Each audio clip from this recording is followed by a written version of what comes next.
मैं माता बड़ी चंद्रिका और जमुना माता की धरती को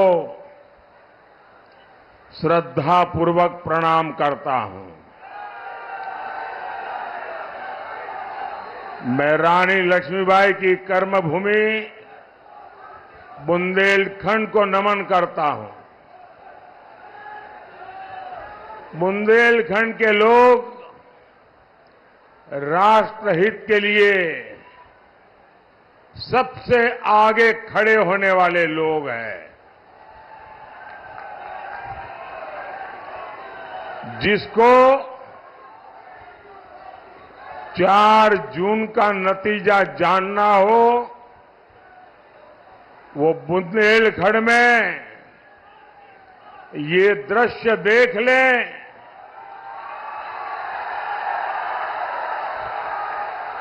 बुंदेलखंड कह रहा है, फिर एक बार,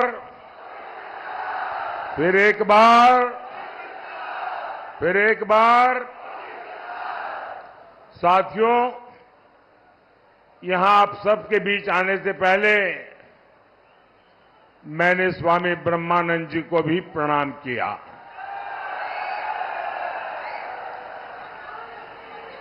स्वामी ब्रह्मानंद जी जैसे महान सेनानी, महान राष्ट्र संत अमृत महोत्सव के दौरान हम सब ने उनका पुण्य स्मरण किया था। हमारी सरकार ने उनके योगदान को इतिहास में दर्ज किया, लेकिन पिछली सरकारों ने उन्हें कभी सम्मान नहीं दिया। वो सारा श्रेय केवल एक शाही परिवार को देना चाहते थे। दलितों, पिछड़ों को सम्मान मिले, ये उन्हें स्वीकार नहीं था। साथियों, आज मैं आपको सपा और कांग्रेस से सावधान करने के लिए आया हूं।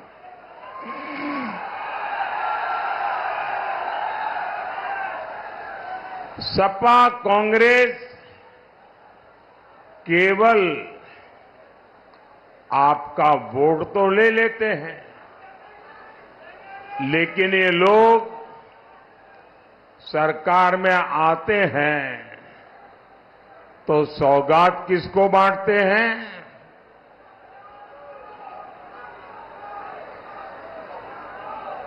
वे सौगात उनको बांटते हैं जो उनके लिए वोट जिहाद करता है।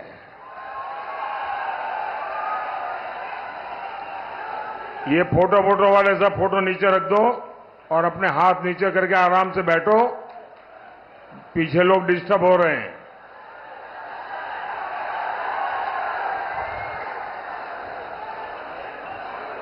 ये सब माताएं बहनें भी अपनी जगह पे बैठे जरा।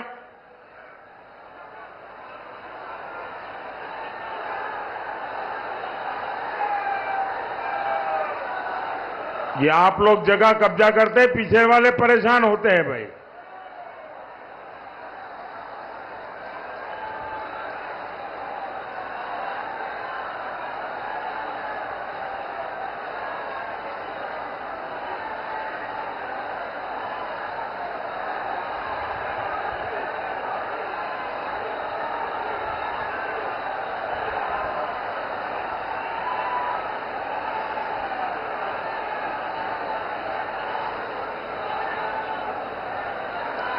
भारत माता की, भारत माता की।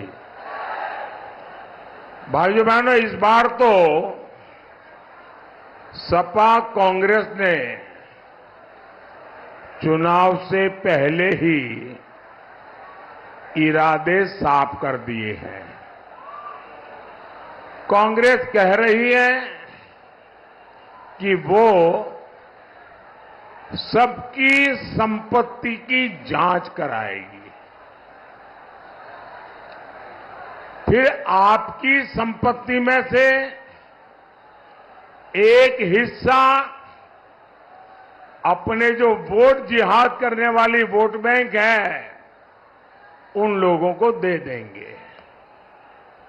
आप मुझे बताइए भाइयों, आपकी संपत्ति किसी भी सरकार को आप छीनने देंगे क्या? अगर मेरी बात पहुंची है तो सब लोग जवाब देना।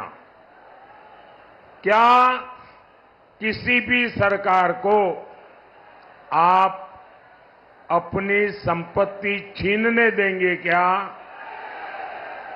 किसी को लूटने देंगे क्या?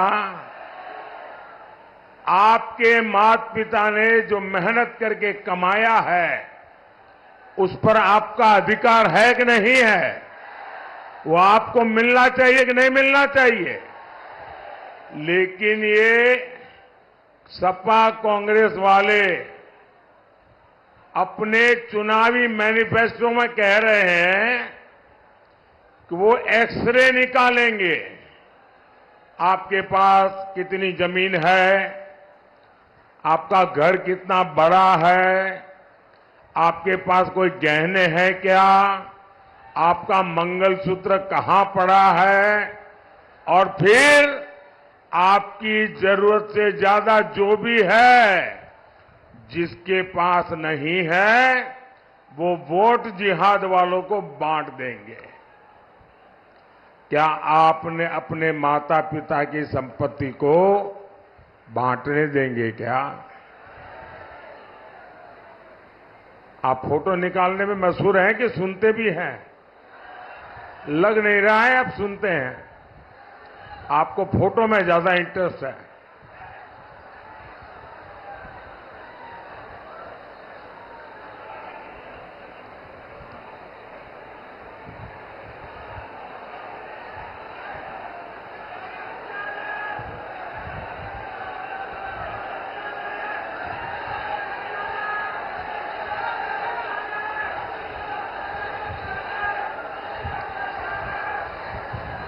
देखिए, जगह कम है, कृपा करके आगे आने की कोशिश मत कीजिए। जहां है वहां खड़े रहिए ना।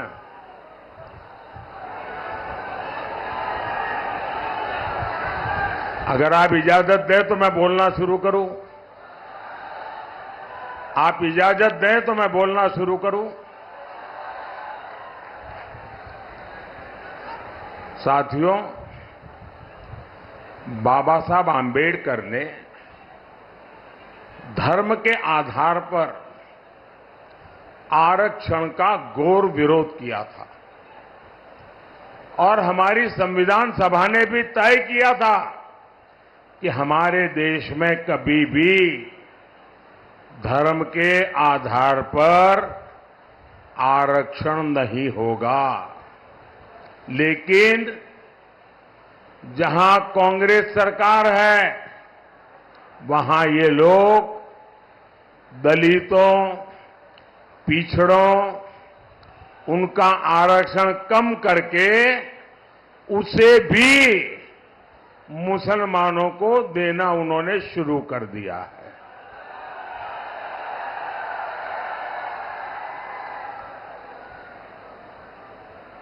आप जानकर के आश्चर्य होगा ये संविधान की कैसी अवहेलना करते हैं। बाबा साहब आंबेडकर के सपनों को कैसे चूर चूर करते हैं। उन्होंने कर्नाटका में क्या किया? कर्नाटका में जितने भी मुसलमान हैं उन सबको रातों रात उन्होंने ओबीसी बना दिया। एक थप्पा मार के कागज निकाल दिया। इसका परिणाम यह हुआ कि जो पिछड़ों का आरक्षण था उसमें वो आ गए तो सारा डाका डाल करके ले गए और सारे पिछड़े रह गए। और यही मॉडल ये पूरे देश में लागू करना चाहते हैं। आप क्या हमारे एससी, एसटी, ओबीसी का हक लूटने देंगे क्या? छीनने देंगे क्या? सपा कांग्रेस को ये पाप करने देंगे क्या? साथियों, इतना ही नहीं, अब ये संविधान बदलकर एससी, एसटी, ओबीसी का पूरा आरक्षण मुस्लिमों को देना चाहते हैं। मैंने समाजवादी पार्टी से कहा था, अरे आप तो दिन रात पिछड़ों की बातें करते हो, पिछड़ों की राजनीति करते हो, आप तो हिम्मत करके ये पिछड़ों के साथ जो अन्याय करने का षड्यंत्र चल रहा है, पिछले दरवाजे से पिछड़ों का आरक्षण लूटने का जो जाल बिछाया जा रहा है, जरा उसका विरोध तो कीजिए। लेकिन ये सपा वाले मुंह पर ऐसा ताला लगा के बैठ गए, ऐसा ताला लगा करके बैठ गए कि वो बोलने को तैयार नहीं है। क्या ये सपा वालों को भी माफ कर सकते हैं क्या? साथियों, कांग्रेस आपका आरक्षण खत्म कर रही है और सपा उसका समर्थन दे रही है। और किसकी खातिर? सिर्फ और सिर्फ जो वोट जिहाद करते हैं वो वोट बैंक के खातिर करना चाहते हैं। साथियों, सपा वाले तुष्टीकरण के लिए किसी भी सीमा तक जा सकते हैं। हमारे कल्याण सिंह जी देश के इतने महान नेता थे, उन्होंने पिछड़ों का इतना सम्मान बढ़ाया, उनका निधन हुआ तो सपा के मुखिया उन्हें श्रद्धांजलि देने तक नहीं गए। और कारण क्या है? कारण यही है कि हमारे कल्याण सिंह जी, बाबूजी राम भक्त थे, इसलिए मृत्यु के बाद भी कल्याण सिंह जी ने राम मंदिर के लिए अपनी सरकार बलिदान कर दी थी। अगर ये बाबूजी को श्रद्धांजलि देने जाते तो इनका वोट बैंक नाराज हो जाता। और वोट बैंक को खुश करने के लिए लोग क्या करते हैं? जब यूपी में एक माफिया की मौत होती है तो ये उसकी कब्र पर फातिहा पढ़ने पहुंच जाते हैं। साथियों, सपा कांग्रेस के कुशासन में बुंदेलखंड ने कितनी पीड़ा झेली है, कितनी बदहाली यहां हुई थी, ये लोग भूले नहीं हैं। एक जमाना था जब सूखा बुंदेलखंड की पहचान बन गया था। बूंद बूंद पानी के लिए हमारा बुंदेलखंड तरसता था। और सपा कांग्रेस की सरकारें क्या करती थी? योजनाएं निकालती थी, फीते काटती थी, दिए जलाती थी, अखबारों में एडवर्टाइजमेंट देती थी और फिर पैसा खा जाती थी। गर्मी में पानी की ट्रेनें चलाने की नौबत आ जाती थी।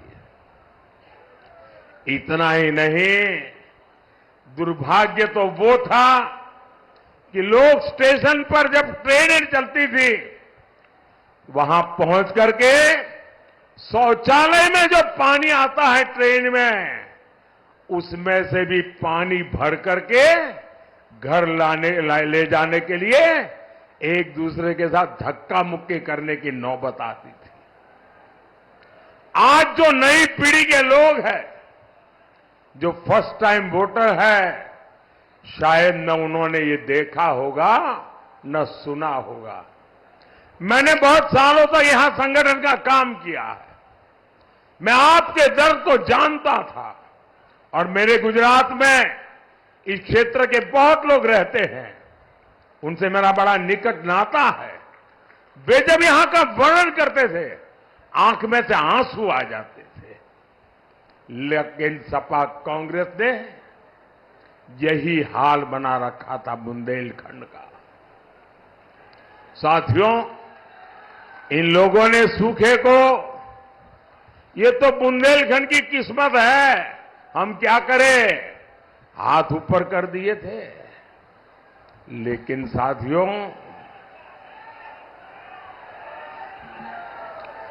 चुनौती को चुनौती देना, उसका दूसरा नाम है मोदी।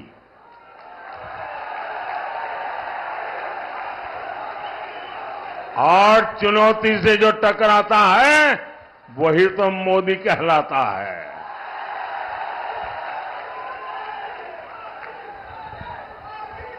लेकिन आपने आपके इस सेवक मोदी पे भरोसा किया। मोदी ने इस संकट से लड़ने के लिए खुद को खपा दिया। हमने जल जीवन मिशन शुरू किया।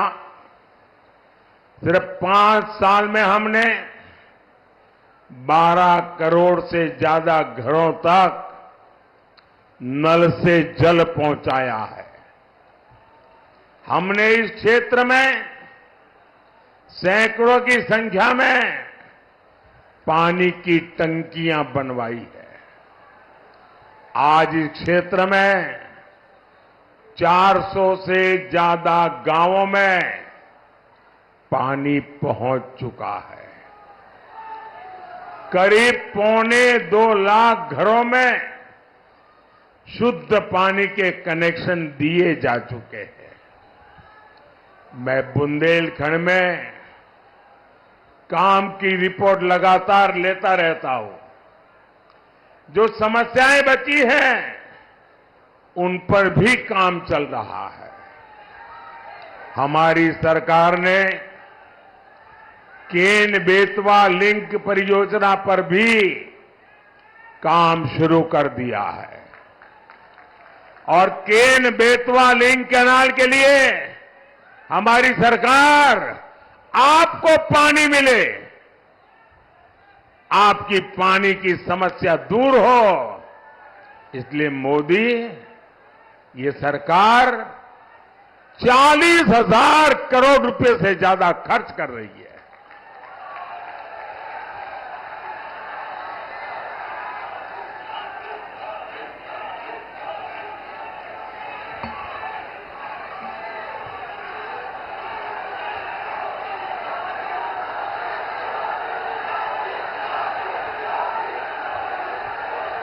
जब ये योजना पूरी होगी तो बुंदेलखंड के इतिहास में एक नया अध्याय शुरू होगा।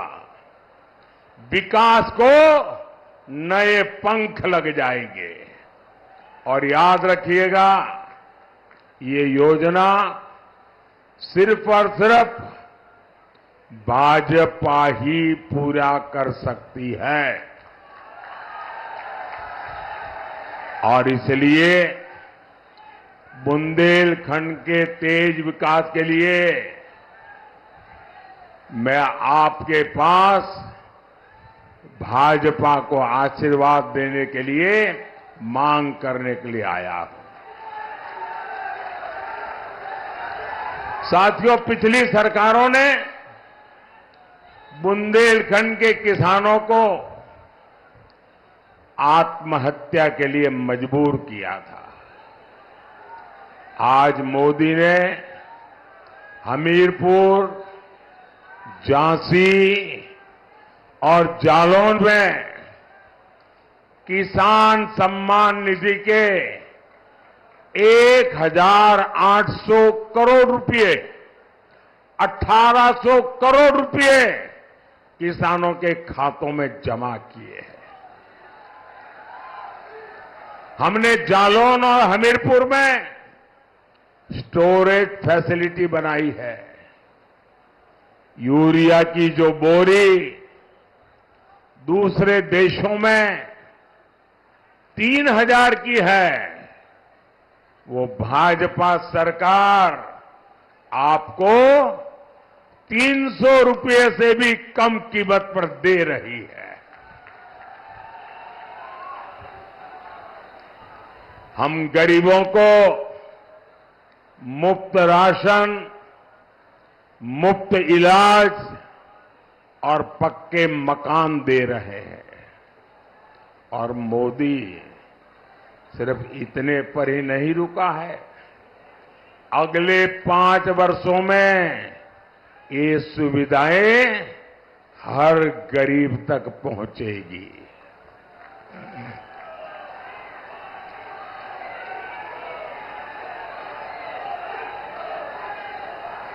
आप लोग मेरा एक काम करेंगे,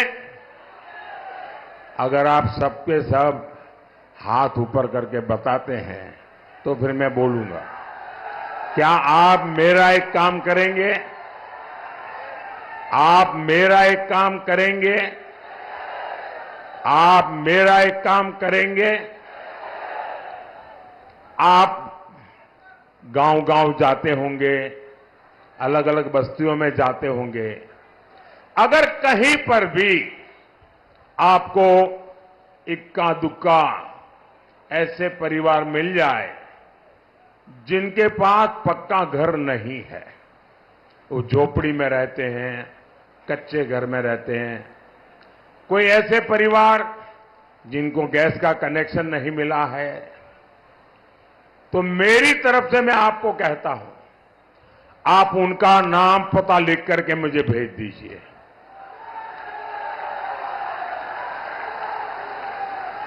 और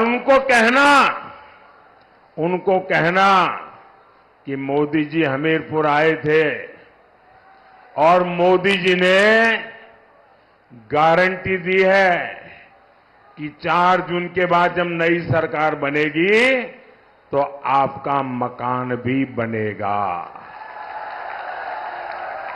आप मेरी तरफ से उनको गारंटी दे देंगे? गारंटी दे देंगे? मेरे लिए तो आप ही मोदी है। और इस काम के लिए हम 3 करोड़ नए पीएम आवास बनाएंगे, ये मैं आपको गारंटी देता हूं। साथियों, हर परिवार में आजकल बुजुर्ग होते हैं, माता पिता, दादा दादी, चाचा चाची, नाना नानी, और जो बेटे बेटी कमाते हैं उनके पास 2 जिम्मेवारी होती है। एक तो अपने बुजुर्गों की सेवा करना, उनकी चिंता करना, खुद का ख्याल रखना और अपने बच्चों की परवरिश करना। और 70 साल की आयु के बाद कोई न कोई छोटी मोटी बीमारी तो आ ही जाती है, तो स्वाभाविक जो बेटा बेटी कमाते हैं उन पर एक नया खर्च आ जाता है, 1,000-2,000 रुपया। कभी बड़ी बीमारी आ जाए तो सब कुछ गिरवी रख देना पड़ता है। और इसलिए जो बेटे बेटी कमाते हैं उन पर आर्थिक बोझ न पड़े, इसलिए मोदी ने तय किया है कि आपके परिवार के कोई भी व्यक्ति हो, आपके परिवार के 70 साल से ऊपर के जो भी लोग होंगे, अगर उनको बीमारी हुई, इलाज की जरूरत हुई, तो खर्चा आपका बेटा मोदी करेगा। अब वो इलाज का खर्चा आपको नहीं करना पड़ेगा। भाइयों बहनों, मेरा एक और संकल्प है, जो हमारी बहनें जिनके अंदर महारत है, उनको मैं ऐसे नई नई चीजें सिखाना चाहता हूं, काम के अवसर देना चाहता हूं, और मैंने तय किया है कि मैं 3 करोड़ लखपति दीदी बनानी है मुझे। ये 3 करोड़ लखपति दीदी, ये बहुत बड़ा काम है, लेकिन मोदी को बड़े काम करने की आदत है।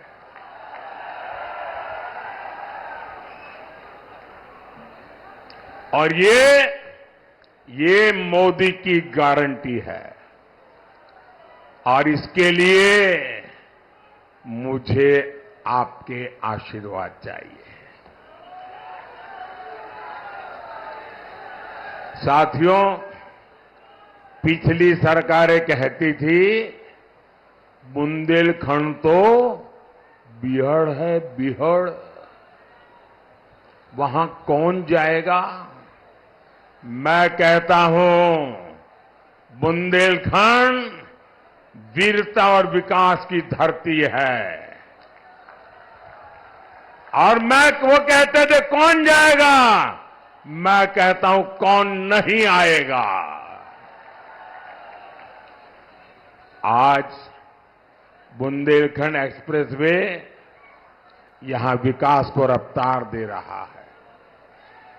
एक्सप्रेसवे के किनारे उद्योग धंधे लग रहे हैं।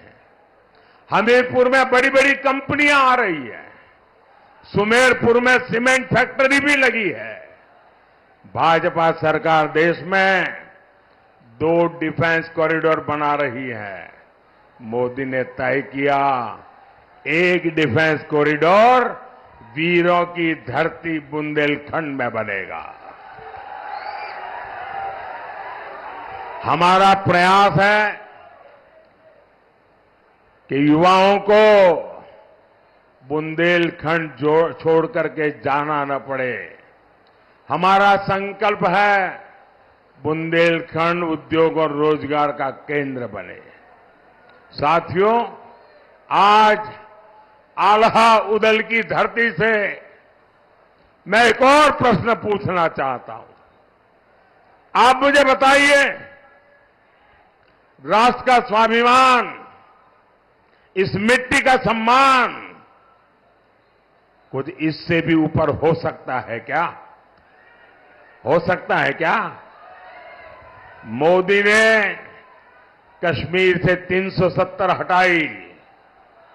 मोदी ने पाकिस्तान को मुंहतोड़ जवाब दिया। देश के स्वाभिमान के लिए मोदी दुनिया की बड़ी बड़ी ताकतों से भिड़ा। क्या ये सब इसलिए था कि कांग्रेस इस पर पानी फेरने की बात करे? आप देख रहे होंगे, कांग्रेस पार्टी कह रही है कि वो कश्मीर में फिर से आर्टिकल 300 वापस लाएंगे और लगा देंगे। कांग्रेस आजकल हमें धमकी दे रही है कि पाकिस्तान से डरो, पाकिस्तान के पास एटम बम है। मैं तो कहता हूं कांग्रेस के लोगों को बुंदेलखंड की इस धरती पर आकर समझना चाहिए कि वीरता क्या होती है।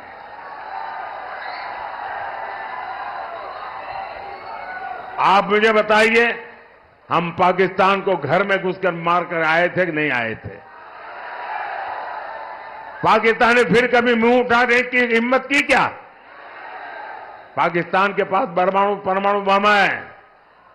इसकी धमकी देने वालों को पता नहीं है, उनको उसके रखरखाव का खर्चा नहीं है, उनके पास संभालने का खर्चा नहीं है। उनके पास साथियों, वो कहते हैं मिसाइलें हैं, हम बुंदेलखंड में जो डिफेंस कॉरिडोर बना रहे हैं ना, वो पटाखे बनाने के लिए नहीं है, मिसाइल बनाने के लिए है।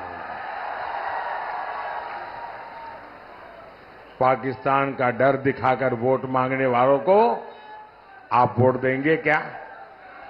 जो पाकिस्तान का डर दिखाते हैं वो वोट देने लायक है क्या? है क्या? साथियों, 20 मई को आपका वोट सशक्त भारत, विकसित भारत, इसकी गारंटी होगा। हमीरपुर में कुंवर पुष्पेंद्र सिंह चंदेल जी, जालौन में भानु प्रताप सिंह वर्मा जी और झांसी से श्री अनुराग शर्मा जी, आप इनके पक्ष में ज्यादा से ज्यादा मतदान करवाइए। कमल पे बटन दबाएगा और जब आप कमल पे बटन दबाएंगे ना तो वोट सीधा सीधा मोदी के खाते में जाएगा। तो ज्यादा से ज्यादा मतदान करवाएंगे, पोलिंग बूथ जीतेंगे।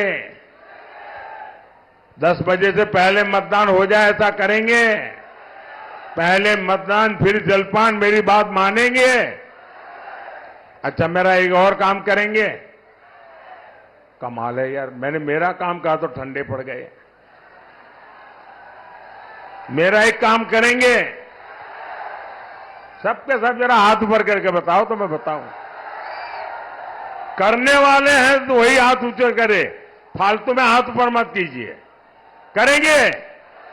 अच्छा, एक काम करना, इन दिनों ज्यादा से ज्यादा लोगों को मिलना, ज्यादा से ज्यादा घरों में जाना, ज्यादा से ज्यादा परिवारों में जाना और परिवार में बैठ करके कहना सभी परिवार के मुखिया को कि बोले मोदी जी हमीरपुर आए थे और हमीरपुर में आए थे तो मोदी जी ने खास आपको जय श्री राम कहा है। मेरा जय श्री राम पहुंचा देंगे? पक्का पहुंचा देंगे? बोले भारत माता की। For more such videos, subscribe to the NewsX YouTube channel, hit the bell icon.